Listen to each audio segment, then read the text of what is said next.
Hi வணக்கம். நான் உங்கள் ஜிகே எலக்ட்ரிக்கல்ஸ் கோபி. இப்போ வந்து பார்த்திங்கன்னா இந்த பில்டிங் வந்து ஒரு வேலை செஞ்சுருக்காங்க மேஸ்திரி தான்.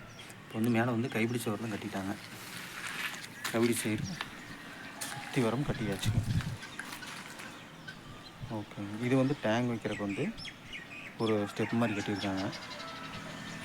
அப்புறம் வந்து பார்த்திங்கன்னா இதில் ஒரு தப்பு பண்ணியிருக்காங்க. என்ன தப்புன்னு வந்து பார்த்திங்கன்னா இங்கே ஹோல்ஸ் விட்டுருக்காங்க. இந்த இதில் வந்து ஒரு ஹோல்ஸ் விட்டுருக்காங்க. இந்த ஹோல்ஸ் வந்து பார்த்திங்கன்னா எதுக்கு விட்ருக்காங்கன்னா உள்ளே வந்து நாங்கள் பெண்டு போட்டு ஒரு டிவி கேபிள் வரக்கோசரம் நாங்கள் இதில் விட்ருக்கோம். ஆனால் இவங்க என்ன பண்ணிட்டாங்க, கீழே கட் பண்ணிட்டாங்க. இது மாதிரி கட் பண்ணிவிட்டு நாங்களும் வந்து மேலே வந்து பார்க்காம விட்டுட்டோம் அப்படின்னா இது என்ன ஆகும் அப்படின்னா, மழை பெய்கிறப்ப தண்ணி உள்ளே போயிருங்க. உள்ளே போய் அது வழியாக போய் டிவி பாக்ஸு, அதாவது எலக்ட்ரிக்கல் பாக்ஸுக்குள்ளே தான் போகும் அந்த பைப்பு. அதுக்குள்ளே போகும்போது பார்த்திங்கன்னா ஃபுல்லாக உள்ளே வந்து ஷார்ட் ஆகிடும்.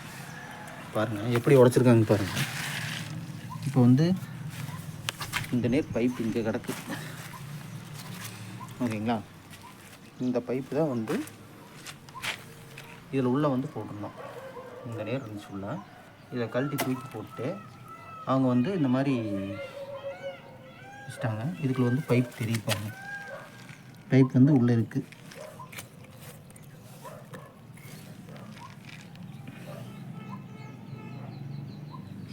இந்த மாதிரி வந்து விடும்பொழுது வந்து இது வந்து எல்லாத்துக்குமே வேஸ்ட்டு தாங்க. அந்த பைப்பு நாங்கள் வேலை செஞ்சது வேஸ்ட்டு. ரெண்டாவது வந்து இந்த வீட்டுக்காரருக்கு வந்து கேபிள் லைன் எடுத்து கொடுக்க முடியாமல் போயிடும். ரெண்டாவது மழை பெய்கிறப்ப அவங்களுக்கு வந்து சுவிட்ச் பாக்ஸ் எல்லாம் வந்து போய் அது ஒரு லாஸ். அதனால் பார்த்திங்கன்னா மேஸ்திரி எல்லாம் என்ன பண்ணலாங்க, கொஞ்சம் இது மட்டும் கொஞ்சம் கவனமாக பார்த்து மேலே வரைக்கும் பைப்பு விட்டு பூசிட்டாங்கன்னா சேஃப்டி. இது வந்து வீட்டுக்காரருக்கு சேஃப்டி, எல்லாத்துக்குமே சேஃப்டி. இந்த மாதிரி வந்து தப்பு நடக்காமல் நம்ம வந்து மேஸ்திரிகிட்ட வந்து கண்டிப்பாக ஃபஸ்ட்டே சொல்லிடணும். ஆனால் நாங்கள் நிறையா டைம் வந்து இவங்ககிட்ட வந்து சொல்லியிருக்கோம். ஆனால் இந்த மாதிரி தப்பு வந்து நடந்து தான் இருக்குது.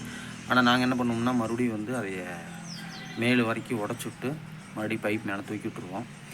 ஏன்னா தூக்கி விடலன்னு நாளைக்கு டிவி கேபிள் லைன் போட்டுட முடியாது. அதனால் வந்து பார்த்திங்கன்னா கம்பல்சரி இந்த தப்பு நடக்காமல் மேஸ்திரிகிட்ட முடிஞ்ச அளவுக்கு சொல்லி அந்த தப்பை வந்து திருத்திக்க வழிவகை செய்யணும். ஓகேங்களா? சரி, ஓகே நண்பர்களே, நன்றி, வணக்கம். சரி, ஓகே, நம்ம வீடியோ உங்களுக்கு பிடிச்சிருந்ததுன்னா கண்டிப்பாக லைக் பண்ணுங்கள், ஷேர் பண்ணுங்கள், மறக்காமல் சப்ஸ்கிரைப் பண்ணுங்கள். ஓகேங்களா? நன்றி, வணக்கம்.